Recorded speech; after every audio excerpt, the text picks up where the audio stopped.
लीलावती देवी महिला महाविद्यालय के ऑनलाइन एजुकेशन में आपका स्वागत है। पिछली क्लास में हम लोग पढ़ रहे थे मूल्यों की आवश्यकता। आज हमारा टॉपिक है मानवीय मूल्यों के शिक्षा के उद्देश्य। शिक्षा के कौन से उद्देश्य हैं जिसमें मानवीय मूल्यों को समावेशित किया गया है, या मानवीय मूल्यों के कौन कौन से शिक्षा के उद्देश्य हैं। तो पहला उद्देश्य है छात्रों में सत्य, सहयोग, प्रेम, अहिंसा आदि मौलिक गुणों का विकास करना। सबसे मेन अहम बात यह होती है कि आज जो सामाजिक गुण दिन प्रतिदिन ह्रास होते जा रहे हैं, ऐसे में शिक्षा का उद्देश्य होना चाहिए कि इन मौलिक गुणों का उसमें समावेश किया जाए, साथ ही उसका विकास किया जाए। इसके बाद दूसरा पॉइंट है उत्तरदायी नागरिक बनाना। मानवीय मूल्यों के जो शिक्षा के उद्देश्य हैं उनमें व्यक्ति को उत्तरदायी नागरिक बनाने का प्रयास किया जाता है, क्योंकि कोई भी व्यक्ति जो अपने समाज, अपने परिवार, अपने राष्ट्र के प्रति उत्तरदायी नहीं होगा, अपने कर्तव्यों के प्रति उत्तरदायी नहीं होगा, वह मानवीय मूल्यों को भी ग्रहण नहीं करेगा।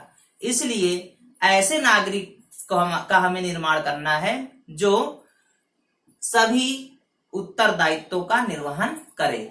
इसके बाद है समाजवाद, प्रजातंत्र आदि का बोध कराना।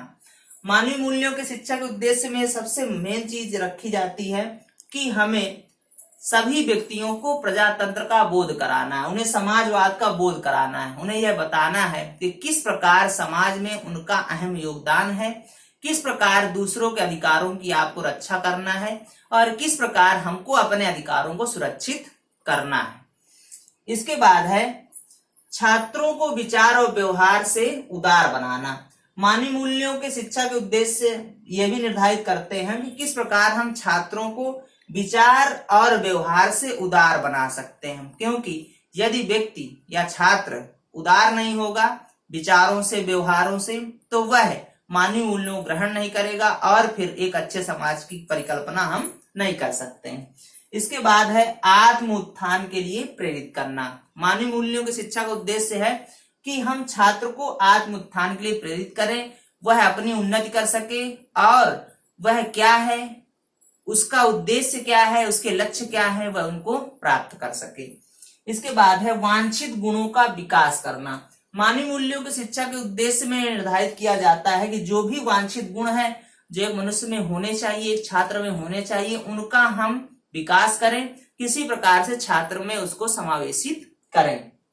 इसके बाद है राष्ट्रीय एकता के लिए जागरूक करना। मानवीय मूल्यों की शिक्षा के उद्देश्य में बालक को राष्ट्रीय एकता के लिए जागरूक किया जाता है। वह जाति, धर्म, लिंग आदि भेदभावों से परे होकर, क्षेत्र आदि से परे होकर एक राष्ट्र की कल्पना करता है, क्योंकि उसका उद्देश्य होता है राष्ट्र निर्माण करना। इसके बाद है स्वयं अपने साथियों के समुचित दृष्टिकोण विकसित करना। उसमें स्वयं और अपने साथियों के प्रति उसमें समुचित दृष्टिकोण विकसित करना भी शिक्षा का उद्देश्य है, ताकि वह अपना और अपने साथियों का नजरिया बदल सके, क्योंकि समाज में जब तक हमारी अच्छी सोच नहीं होगी तब तक समाज का विकास करना संभव नहीं होगा। इसके बाद है हीनता की भावना को दूर करना। मानवीय मूल्यों की शिक्षा का उद्देश्य यह भी है कि हम हीनता की भावना को दूर कर सके। प्रायः छात्र हीनता से ग्रसित होते हैं, वह आगे नहीं बढ़ पाते हैं। ऐसे में मानवीय मूल्यों के द्वारा हम बालक की हीन भावनाओं को दूर करते हैं और शिक्षा के द्वारा यह प्रयास किया जाता है कि उसका सर्वांगीण विकास हो सके, समुचित विकास हो सके। अब हम देखेंगे कि मानवीय मूल्यों के विकास में परिवार की क्या भूमिका है। आप सभी जानते हैं कि परिवार बालक की पहली पाठशाला होती है, और आप ये भी जानते हैं कि माँ पहली अध्यापिका होती है। परिवार में ही बालक में अच्छे गुणों का विकास किया जाता है। बालक, आपने ये भी सुना है कि बालक जन्म के बाद कोरी स्लेट के समान होता है और उसमें जो कुछ भी लिखा जाता है वही उभर के आता है। साथ ही सिगमंड फ्रायड महोदय ने कहा है कि 5 वर्ष तक की उम्र में ही बालक का समुचित विकास हो जाता है, आगे तो केवल उसकी वृद्धि होती है। ऐसे में परिवार में मानवीय मूल्यों की भूमिका अहम हो जाती है, क्योंकि परिवार के द्वारा ही एक बालक में मानवीय मूल्यों का अच्छे से सर्वांगीण विकास किया जा सकता है या उसमें समावेशित किया जा सकता है। तो किस प्रकार से एक परिवार की भूमिका है मानवीय मूल्यों के विकास में? पहला पॉइंट है, माता पिता बच्चों को मूल्य आधारित कहानी सुनाने का अवसर देकर। जब माता पिता बच्चों को मूल्य आधारित कहानियां सुनाते हैं, ईमानदारी, सच्चाई, परोपकार, मित्रता, ऐसी जब कहानियां सुनाते हैं तो बालकों में मानवीय मूल्य समावेशित होते हैं और वह इन अच्छे गुणों की प्रति आकर्षित होते हैं और आगे बढ़ते उनका निर्वहन करते हैं। इसके बाद है, माता पिता द्वारा मूल्यों का विश्लेषण करके। यदि माता पिता मूल्यों का विश्लेषण करते हैं कि किस मूल्य से क्या फायदा है और किस प्रकार से वह मूल्य मानव जीवन में अहम है, तब बालक पर इसका असर पड़ता है और वह इन मूल्यों को ग्रहण करते हैं, क्योंकि उन्हें वास्तविकता पता चल जाती है उस मूल्य की। इसके बाद अच्छे व्यवहारों की ओर उन्हें उन्मुख करके। जब माता पिता बालक को अच्छे व्यवहारों की तरफ उन्मुख करते हैं, मतलब वह उन्हें सिखाते हैं किस प्रकार से आपको उनके साथ अच्छा व्यवहार करना चाहिए, किसके साथ समाज में दूसरे बालकों के साथ कैसा व्यवहार करना चाहिए। यदि अच्छी आदतें उन्हें सिखाते हैं, उन्हें उन्मुख करते हैं, तो उनमें मानवीय गुणों का विकास होता है। उसके बाद है, बच्चों के सामने उचित व्यवहार द्वारा। यदि माता पिता और परिवार के सभी सदस्य बच्चों के सामने उचित व्यवहार करते हैं, मतलब एक दूसरे को सम्मान देते हैं, एक दूसरे का आदर करते हैं और साथ ही जो परिवार में अन्य सदस्य हैं या पास पड़ोस के लोग हैं उनके प्रति अच्छा व्यवहार करते हैं, तो बालकों में मानवीय मूल्यों का विकास होता है।